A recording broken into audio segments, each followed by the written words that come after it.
எதிர்நீச்சல் சீரியல்ல இன்னைக்கு என்ன நடக்க போகுதுன்னு பார்க்கலாம். வாங்க வீடியோக்குள்ள போலாம். நந்தினி ரேணுகாவோட அம்மாவை இங்க எதுக்காக வந்தீங்க, வெளியே போங்கன்னு சொல்லி வெளியே அனுப்பிடுறாங்க கதிர். ரேணுகாவுக்கு நந்தினிக்கும் கோவம் வந்து விசாலாட்சி கிட்ட கேக்குறாங்க, ஏத்த உங்க தம்பி வந்ததும் பிறந்த வீட்டு சீருன்னு பாசம் பந்தம் சொந்தம் பிறந்த வீட்டு கோடி இப்படியெல்லாம் சொல்லிக்கிட்டு நீங்க அந்த சீர்வரிசையை எப்படி வாங்குனீங்க?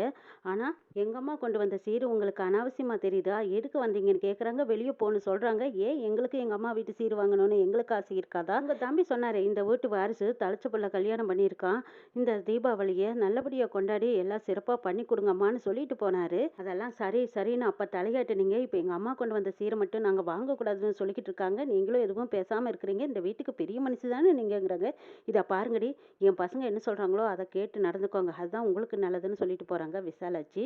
வெளியில் வந்ததுக்கு அப்புறமா ரேணுகாவோட அம்மாவும் நந்தினியோட அம்மாவும், என்னடி இது அநியாயமாக இருக்குது, அவங்க கொண்டு வந்த சீரெல்லாம் அவங்க வாங்கிக்குவாங்க, இப்போ என் பிள்ளைங்களுக்கு நான் செய்கிற இவங்க என்ன தடுக்கிறது, இந்தாங்கடி நீங்கள் வாங்கிக்கோங்கடிங்கிறாங்க. இதை பாருமா, விதியே கதியன்னு நாங்கள் இந்த வீட்டில் வாழ்ந்துக்கிட்டு இருக்கிறதே பெரிய கொடுமை.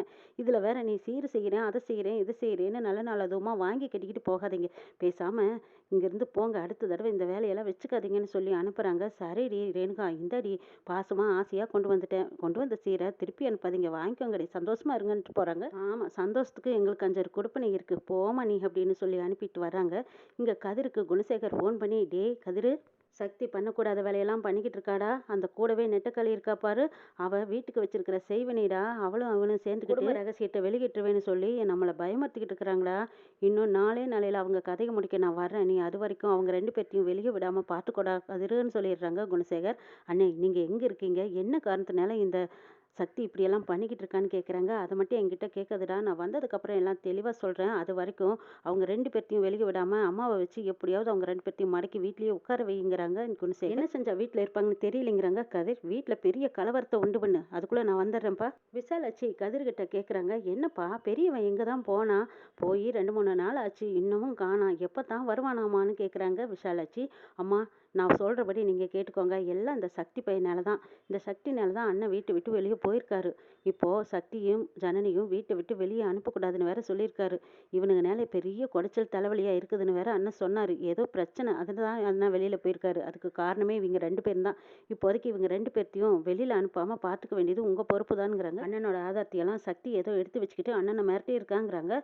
அப்படி அது என்னப்பா ஆதாரம், அது ஏதாவது தெரிஞ்சா தானே நான் சக்தி கிட்ட கேட்பேன். ஆளும் தெரியாமல் தலையும் தெரியாமல் நான் சக்தி கிட்ட என்னன்னு கேட்பேன். அவங்க 2 பேர்த்தையும் நீங்கள் வீட்லேயே இருங்க, அண்ணன் வர வரைக்கும் இருந்ததாக ஆகணும்னு நான் எப்படிப்பா சொல்லட்டுங்கிறாங்க. அது என்ன ரகசியம் என்ன ஆதாரங்கிறதெல்லாம் எனக்கும் தெரியாதுமா, ஆனால் நீங்கள் என்ன செய்வீங்களோ ஏது செய்வீங்களோ அண்ணன் வர வரைக்கும் சக்தியும் ஜனனியும் வீட்டு விட்டு வெளியே போகாமல் பார்த்துக்க வேண்டியது உங்கள் பொறுப்பு தாமா, எங்களால் எதுவும் செய்ய முடியாதுன்னு சொல்லிடுறாங்க கதிர். அவ்வளவுதானே, சரி நான் பேசி பார்க்குறேன்னு சொல்லிட்டு விசாலாச்சி சக்தியை கூப்பிடுறாங்க. கரிகாலன் போய் சக்தியை கூப்பிடும்போது அப்போ நந்தினி ரேணுகெல்லாம் சொல்கிறாங்க, இங்கே பாரு சக்தியெல்லாம் தனியாக வரமாட்டான், என்ன காரணம்னு சொல்லும், நாங்களும் தான் கூட வருவாங்கிறாங்க. இதை பாருங்க, அவங்க பெத்த பிள்ளை, ஆசையாக வளர்த்த பிள்ளை, அவங்க பையன்கிட்ட அவங்க பேசணும்னு சொல்கிறாங்க, நீங்களாம் எதுக்கு வரீங்கன்னு கரிகாலன் சொல்லவும், இதை பாருடா கரிகாலா, நீ அன்னைக்கு ஜனனி ரூமுக்கு வந்த அன்னைக்கே உன்னை பொழந்து கட்டியிருக்கணும், போனால் போகுதுன்னு விட்டுட்டோம். இங்கே பாரு, மறுபடியும் நீ எங்கிட்ட வம்பு பண்ணிக்கிட்டு இருந்த, அவ்வளோதான் பச்சுக்கோ, தலையிலேருந்து பட்டாசை கொளுத்து போட்டுருவோம், ஒழுங்கு மரியாதையாக ஜாக்கிரதையாக இருங்கிறாங்க.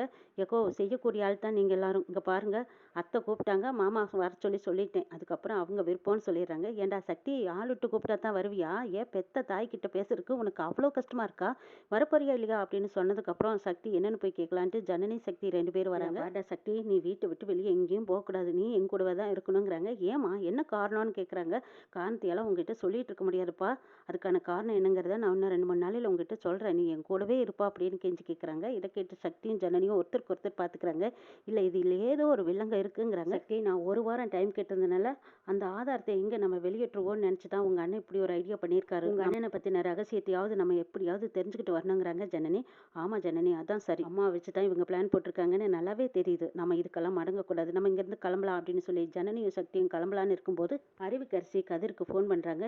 என்ன மாமா, என்னை மறந்துட்டீங்களா, என்னை ஜெயிலில் தள்ளிட்டோமேன்னு நிம்மதியாக இருக்கீங்களா மாமா, உங்கள் அண்ணன் ஜெயிலில் இருந்தபோது எங்கள் அப்பா தான் வெளியில் கொண்டு வந்து இன்னைக்கு தலை நிமிர வச்சாரு, ஆனால் நீங்கள் அதையெல்லாம் மறந்துட்டீங்களே மாமா, என்ன வெளியில எடுக்கலைனாலும் பரவாயில்ல, நான் ஒண்ணு மட்டும் சொல்றேன், அது நல்லா கேளுங்கங்கிறாங்க. என்ன அறிவுக்கரசி சொல்லு அப்படின்னு கேட்குறாங்க கதிர். என் தங்கச்சியும் என் அண்ணனையும் எப்படியாவது நீங்க உங்க வீட்டுல கொண்டு போய் சேர்த்துக்கோங்க. என் தங்கச்சி உங்க வீட்டுக்கு மருமகளா வரலைனாலும் அந்த அந்த வீட்டுல ஒரு ஓரமா இருந்துட்டு போகட்டுமேங்கிறாங்க. இதை கேட்ட கதிருக்கு ஒரு யோசனை வருது. அப்போ அன்புக்கரசியை கொண்டு வந்து வீட்டுக்குள்ள விட்டா அன்புக்கரசிக்கும் விடிய மூஞ்சி பார்கவிக்கும் ஏதாவது ஒரு சண்டையை போட்டு தூண்டி விட்டுக்கிட்டே இருந்தா சக்தியும் ஜனனியும் சமாதானம் பண்ணிக்கிட்டே இருப்பாங்க. தர்சனை ஏவி விட்டா சண்டை பிரச்சனை பெருசாகிட்டே இருக்கும். அப்படி இப்படின்னு ஒரு 4 நாள் ஓடிரும். அதுக்குள்ள அண்ணனும் வந்துருவாரு. வந்ததுக்கு அப்புறம் இந்த வீட்டுக்கு ஒரு விடிவு கிடைக்கும். எல்லாத்தையும் விரட்டி விடுறதுக்கு ஒரு சான்ஸ் கிடைக்கும்னு நினைச்சிட்டு கதிர் போய் அன்புக்கரசியும் முல்லையும் வீட்டுக்கு கூட்டிட்டு வராங்க. வீட்டுக்கு வரும்போதே நந்தினி ரேணுகா எல்லாரும் பார்த்துட்டு யார் வந்திருக்கான்னு எட்டி பார்க்குறாங்க. அங்க அன்புக்கரசி முல்லை வந்து நிக்கிறத பார்த்ததும் இவங்களை வீட்டுக்குள்ள விடக்கூடாதுன்னு சொல்றாங்க. விசாலாச்சு சொல்றாங்க, என்னடி சொல்ற, இந்த வீட்டுக்குள்ள யார் வரணும் யார் வரக்கூடாதுங்கிறதுக்கு நீ என்னடி சொல்றதும், நான் சொல்றேன் அந்த பிள்ளை இங்கதான் இருக்கணும்னு விசாலாச்சி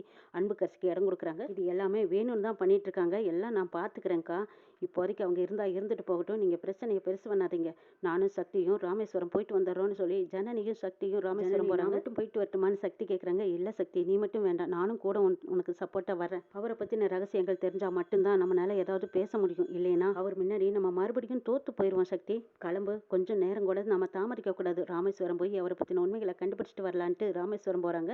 அங்கே குணசேகர் சொல்கிறாரு, இதை பாரு மாசி, நம்மளோட ரகசியம் எல்லாம் உனக்கு எனக்கு மட்டும்தான் தெரியும், வெளியில் யாருக்கும் தெரியக்கூடாது, யார் வந்து விசாரிச்சாலும் நீ சொல்லிடாத, நான் ஊருக்கு போகிறேன் அப்படின்னு சொல்லிட்டு குணசேகர் மாசிக்கிட்ட சொல்லிட்டு அங்கேருந்து கிளம்புறாங்க. குணசேகர் பற்றின விஷயங்கள் அத்தனையும் மாசிக்கு மட்டும்தான் தெரியுது. எப்படியோ மாசியை கண்டுபிடிச்சிடுறாங்க ஜனனியும் சக்தியும்.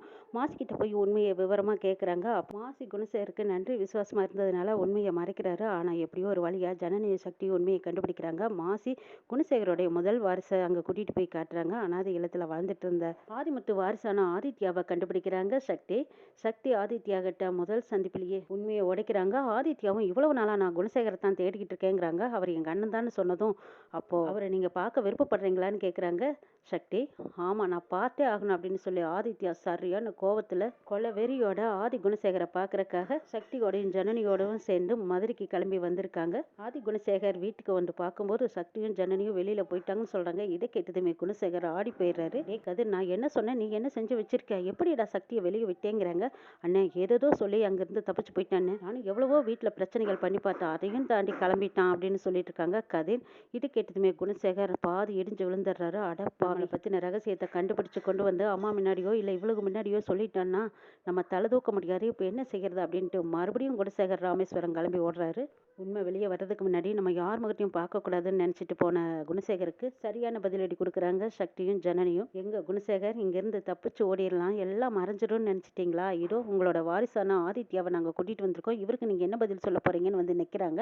அப்போ விசாலாட்சி கேட்குறாங்க, யாருப்பா இதுன்னு கேட்கும்போது, இதுவும் உங்கள் பேரன்தான், முதல் வாரிசுங்கிறாங்க. இதை கேட்டதும் லட்சி அதிர்ச்சியில் உறைஞ்சு நிற்கிறாங்க. எப்பா அவ பையனா இவன் அப்படின்னு கேட்கவும் ஆமாங்கிறாங்க குணசேகர். வீட்டில் கதிராகட்டும் ஞானமாகட்டும் ரேணுகா நந்தினி இவங்க எல்லாத்துக்குமே அதிர்ச்சியாக இருக்குது. தூக்கி வாரி போடுது. என்னது, அண்ணனுக்கு முதல்லயே ஒரு தடவை கல்யாணம் ஆயிருக்கா, அவருக்கு வாரிசு வேற இருக்கா, இது வரைக்கும் நம்மளுக்கு தெரியவே இல்லையேங்கிறாங்க. அதாவது இவரை பற்றின உண்மையெல்லாம் உங்களுக்கு தெரிஞ்சதா அப்படின்னு சக்தி கேட்குறாங்க. அது மட்டும் இல்லடா, உங்கள் பேரில் சொத்து எழுதி வைக்கிறேன்னு சொல்லிட்டு வெறும் வெட்டி பெற்றத்தை தான் உங்ககிட்ட கொடுத்துருக்காங்க, எல்லா சொத்துக்கும் வாரிசு இதோ இங்கே நிற்கிறாரு ஆதித்யா, இவர் தான், நீங்கள் ஆடுற ஆட்டமெல்லாம் இதோட முடிஞ்சது, உங்கள் கதையும் முடிஞ்சதுங்கிறாங்க சக்தி. சக்தி சொன்னதை கேட்டதும் கதிர்க்கும் ஞானத்துக்கும் தூக்கி வாரி போடுது. இனிமே இந்த வீடோ குடும்பமோ நமக்கு சொந்தம் இல்லையா, அப்போ அண்ணன் வேற ஒரு குடும்பத்தோடு தான் வாழ்ந்துட்டு இருந்தாரா, அப்போ நம்ம அண்ணனை நம்ம நினச்சிட்டு இருந்ததெல்லாம் தப்பாங்கிறாங்க. எல்லாமே பொய் பண்ணிட்டாரு, இவ்வளவு நாளாக எல்லாத்தையும் நம்ப வச்சு துரோகம் பண்ணியிருக்காரு. அன்னைக்கு மட்டும் இல்லை, இந்த குடும்பத்துக்கும் துரோகம் பண்ணியிருக்காரு. இந்த சொத்துலையும் ஒரு சல்லி பைசா கூட தம்பிங்கிற பேரில் உனக்கோ எனக்கோ எதுவும் கிடையாதுன்னு சக்தி சொல்கிறாங்க. இதுக்கப்புறமா